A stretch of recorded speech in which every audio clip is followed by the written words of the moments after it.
Hello അസ്സലാമു അലൈക്കും. അപ്പോൾ ഇന്ന് ഞാനിവിടെ ഷെയർ ചെയ്യുന്നത് നല്ല അടിപൊളിയായിട്ടുള്ളൊരു ഫിഷ് ഫ്രൈ ആണ് കേട്ടോ. അപ്പോൾ നല്ല ടേസ്റ്റ് ഉണ്ട് ഇങ്ങനെ ചെയ്തെടുക്കുമ്പോൾ. അപ്പോൾ നമുക്ക് നോക്കാം. അപ്പോൾ ഇതിന് വേണ്ടിയിട്ട് ഫിഷ് നല്ലോണം ക്ലീൻ ചെയ്തിട്ട് വെള്ളമൊക്കെ വാർന്ന് വെച്ചിട്ടുണ്ട്. അപ്പോൾ 8 കഷ്ണം മീനാണ് കേട്ടോ ഞാൻ എടുത്തിട്ടുള്ളത്. അപ്പോൾ ഏത് മീനാണെങ്കിലും കുഴപ്പമില്ല, ഇതുപോലെ ഒന്ന് കട്ട് ചെയ്തിട്ട് എടുത്താൽ മതി. അപ്പോൾ ഇത് നമുക്ക് മാറ്റി വെക്കാം. ഇനി ഇതിലേക്കുള്ള മസാലയ്ക്ക് വേണ്ടിയിട്ട് ഞാനിവിടെ 1/2 കപ്പ് മല്ലിയില, 1/2 കപ്പ് പുതിനയില, 1/2 കപ്പ് കറിവേപ്പില, മൂന്നും കൂടെ ഈക്വലായിട്ട് എടുത്തിട്ടുണ്ട്. അപ്പോൾ നിങ്ങൾക്ക് വേണമെങ്കിൽ പുതിനയിലയും കറിവേപ്പിലയും ഒന്ന് കുറച്ചിട്ട് മല്ലിയില കൂടുതൽ എടുക്കുക കേട്ടോ. എൻ്റെ കയ്യിൽ മല്ലിയില കൂടുതലില്ലാത്ത കൊണ്ട് ഈക്വലായിട്ടാണ് മൂന്നും എടുത്തിട്ടുള്ളത്. ഈക്വലായിട്ട് എടുത്താലും കുഴപ്പമില്ല കേട്ടോ, നല്ല ടേസ്റ്റ് ഉണ്ട്. പുതിന ലീഫ് കൂടിയത് കൊണ്ട് ടേസ്റ്റിന് വ്യത്യാസമൊന്നുമില്ല, നല്ല ടേസ്റ്റ് തന്നെ ഉണ്ട്. ഇത് വാഷ് ചെയ്ത് വെച്ചിട്ടുള്ളതാണ്. അപ്പോൾ ഇത് നമുക്ക് ബ്ലെൻഡറിലോട്ട് ഇട്ട് കൊടുക്കാം. ഇനി ഇതിലോട്ട് 1 ടേബിൾ സ്പൂണോളം ഇഞ്ചി വെളുത്തുള്ളി ക്രഷ് ചെയ്തത്, രണ്ടും കൂടെ ടോട്ടലായിട്ട് 1 ടേബിൾ സ്പൂൺ ചേർത്ത് കൊടുത്താൽ മതി. ഞാനിപ്പോൾ പേസ്റ്റാണ് ചേർത്ത് കൊടുക്കുന്നത്. ഇഞ്ചി വെളുത്തുള്ളി പേസ്റ്റ് 1 ടേബിൾ സ്പൂണോളം ചേർത്ത് കൊടുത്തിട്ടുണ്ട്.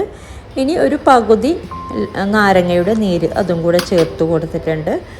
ഇനി വേണ്ടത് ഒരു 3 പച്ചമുളക് ചേർത്ത് കൊടുക്കാം. രണ്ടായിട്ടൊന്ന് കട്ട് ചെയ്തിട്ട് ഒന്ന് ചേർത്ത് കൊടുത്താൽ മതി. പിന്നെ നിങ്ങളുടെ കയ്യിൽ നല്ല പച്ച കുരുമുളക് ഉണ്ടെങ്കിൽ, നാടൻ കുരുമുളകില്ലേ, അത് ചേർത്ത് കൊടുക്കുമ്പോൾ ഏറ്റവും നല്ല ടേസ്റ്റാണ് കേട്ടോ. അപ്പോൾ പച്ചമുളകിൻ്റെ അളവ് കുറച്ചാൽ മതി. അപ്പോൾ ഞാനിപ്പോൾ കുരുമുളക് പൊടി ഒരു 1/2 ടീസ്പൂണോളം ചേർത്ത് കൊടുത്തിട്ടുണ്ട്. അതുപോലെ ഒരു 1/4 ടീസ്പൂണ് മുളക് പൊടി, പിന്നെ കുറച്ച് മഞ്ഞൾപ്പൊടിയും കൂടെ ചേർത്ത് കൊടുക്കാം. ഇനി ഇതിലോട്ട് 1 ടീസ്പൂണ് മല്ലിപ്പൊടി ചേർത്ത് കൊടുക്കാം. അതുപോലെ ഒരു 1/2 ടീസ്പൂണ് ഗരം മസാല പൗഡറും കൂടെ ചേർത്ത് കൊടുക്കാം. ഇനി ഉപ്പ് ചേർത്തിട്ടില്ല, ഉപ്പ് ചേർത്ത് കൊടുക്കാം പാകത്തിനുള്ള. പിന്നെ അതുപോലെ ഒരു 2 ടേബിൾ സ്പൂണോളം തൈര് ചേർത്ത് കൊടുക്കുക. എന്നിട്ട് ഇത് നന്നായിട്ടൊന്ന് ബ്ലെൻഡ് ചെയ്തെടുക്കുക. പിന്നെ വേണമെങ്കിൽ മാത്രം ഒരു 1-2 ടീസ്പൂൺ വെള്ളം ചേർത്ത് കൊടുത്താൽ മതി. അപ്പോൾ നല്ല തിക്ക് പേസ്റ്റായിട്ടാണ് കേട്ടോ അരച്ചെടുക്കേണ്ടത്.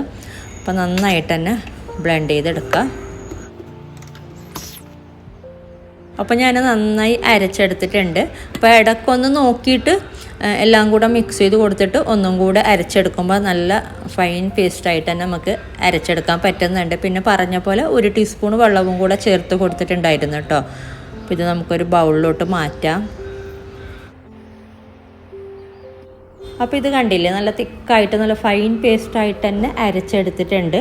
ഇനി നമുക്കിത് ഈ ഒരു ഫിഷിലോട്ട് നന്നായിട്ടൊന്ന് പുരട്ടി കൊടുക്കുക.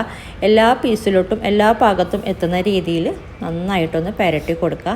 പിന്നെ ഇതുപോലെ തന്നെ ചിക്കനിലും ചെയ്യാം കേട്ടോ, കുറച്ച് വ്യത്യാസമേ ഉള്ളൂ.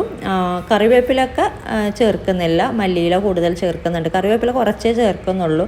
അത് ഞാൻ മുമ്പ് ചെയ്തിട്ടുണ്ട് കേട്ടോ. ഹരിയാലി ചിക്കൻ ഞാൻ അപ്ലോഡ് ആക്കിയിട്ടുണ്ട്, അതിൻ്റെ ലിങ്ക് ഞാൻ ഡിസ്ക്രിപ്ഷനിൽ കൊടുക്കാം. അപ്പോൾ നല്ല ടേസ്റ്റ് ഉണ്ട് ഇങ്ങനെ ചെയ്യുമ്പോൾ, ഫിഷ് ആണെങ്കിലും ചിക്കൻ ആണെങ്കിലൊക്കെ.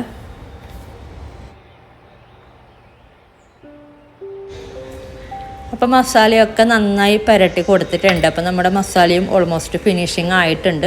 എല്ലാ പീസിലോട്ടും നന്നായി പുരട്ടി കൊടുത്തിട്ടുണ്ട്. ഇനി ഇത് ഒരു 1/2 മണിക്കൂറൊന്ന് മാറ്റി വെക്കാം കേട്ടോ. 1/2 മണിക്കൂർ ആയ ശേഷം നമുക്കിത് ഫ്രൈ ചെയ്തെടുക്കാം.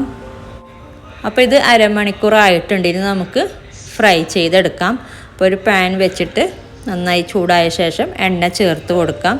എണ്ണ നല്ല ചൂടായി വരുമ്പോഴേക്കും നമുക്ക് ഒരു മീഡിയം ഫ്ലെയിമിലോട്ട് ആക്കിയിട്ട് ഫിഷ് ഇട്ട് കൊടുത്താൽ മതി. അപ്പോൾ എണ്ണ നല്ല ചൂടായിട്ടുണ്ട്. ഇനി നമുക്ക് ഫിഷ് ഇട്ട് കൊടുക്കാം. അപ്പോൾ നമ്മൾ ഫിഷ് ഇതിലോട്ട് ഇട്ട് കൊടുക്കുമ്പോൾ ഈ ഒരു മുകൾ ഭാഗം കാണുന്നത് ഇതുപോലെ ഒന്ന് കമഴ്ത്തി കൊടുക്കുക. അടിഭാഗം വരുന്ന രീതിയിലാക്കി കൊടുക്കുക, എണ്ണയിലോട്ട് ടച്ച് ചെയ്യുന്ന രീതിയിൽ കേട്ടോ.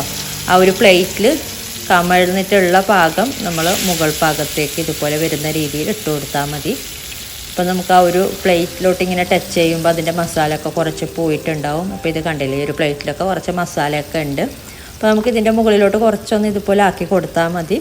എന്നിട്ട് നമ്മൾ സാധാരണ ചെയ്യുന്ന പോലെ ഒരു ഭാഗം മൊരിയുമ്പോൾ ഒന്ന് തിരിച്ചിട്ട് കൊടുക്കുക.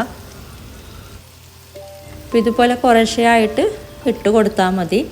അപ്പോൾ നിങ്ങൾക്ക് വേണമെങ്കിൽ ഗ്രില്ല് ചെയ്യുന്നെങ്കിൽ ഗ്രില്ല് ചെയ്യാം കേട്ടോ. അപ്പോൾ ചിക്കനൊക്കെ ആകുമ്പോൾ നല്ല ഗ്രില്ല് ചെയ്യുമ്പോൾ ഒക്കെ നല്ല ടേസ്റ്റ് ഉണ്ട്. അപ്പോൾ നമ്മുടെ മസാലയൊക്കെ നല്ല പാകത്തിന് തന്നെ ആയിട്ടുണ്ട്. ഓൾമോസ്റ്റ് നമ്മുടെ മസാല ഫിനിഷിങ് ആയിട്ടുണ്ട്. അപ്പോൾ ഇത് ഒരു സൈഡ് മൊരിഞ്ഞിട്ടുണ്ട്, നമുക്കൊന്ന് തിരിച്ചിട്ട് കൊടുക്കാം. പിന്നെ ഈ ഒരു അടുപ്പ് ചെറിയൊരു പ്രോബ്ലം ഉണ്ട് കേട്ടോ. നന്നായി കത്തുന്നൊക്കെ ഉണ്ട്, ഫ്ലെയിം നല്ലോണം കത്തുന്നുണ്ട്. പക്ഷേ ഇങ്ങനെ വലിയ പാനൊക്കെ വെക്കുമ്പോൾ എല്ലായിടത്തും തീ കൊള്ളുന്നില്ല. എനിക്കാദ്യം കേക്കൊക്കെ ഉണ്ടാക്കുമ്പോൾ സ്പോയിലായിട്ടുണ്ടായിരുന്നു ഈ ഒരു അടുപ്പിൽ വെക്കുമ്പോൾ.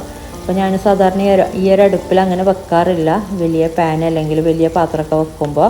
അപ്പോൾ ഇതിപ്പോൾ ക്യാമറയും കൂടെ കാണിക്കാൻ വേണ്ടിയിട്ട് ഞാൻ ഈ ഒരു ഫ്ലെയിമിൽ തന്നെ, ഈ ഒരു സ്റ്റൗവിൽ തന്നെ വെച്ചതാണ്.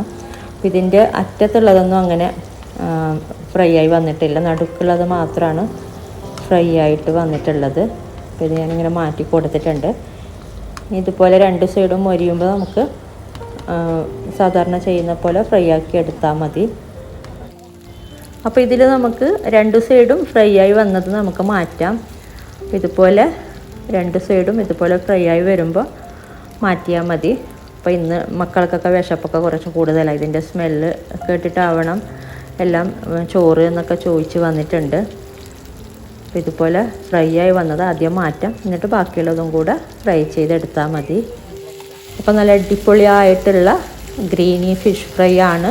അപ്പോൾ നല്ല ടേസ്റ്റ് ഉണ്ട് കേട്ടോ ഇങ്ങനെ ചെയ്യുമ്പോൾ. അപ്പോൾ ഇങ്ങനെ ട്രൈ ചെയ്തിട്ടില്ലെങ്കിൽ ട്രൈ ചെയ്ത് നോക്കാം. അപ്പോൾ ഈ ഒരു വീഡിയോ ഇഷ്ടപ്പെട്ടാൽ ലൈക്ക് ചെയ്യുക, കമൻറ്റ് ചെയ്യുക. അതുപോലെ നിങ്ങൾ ഈ ഒരു ചാനൽ സബ്സ്ക്രൈബ് ചെയ്തിട്ടില്ലെങ്കിൽ ഒന്ന് സബ്സ്ക്രൈബ് ചെയ്യുക. ഇതുപോലെ നല്ല റെസിപ്പിയുമായിട്ട് മറ്റൊരു വീഡിയോയിൽ കാണാം. Thank you.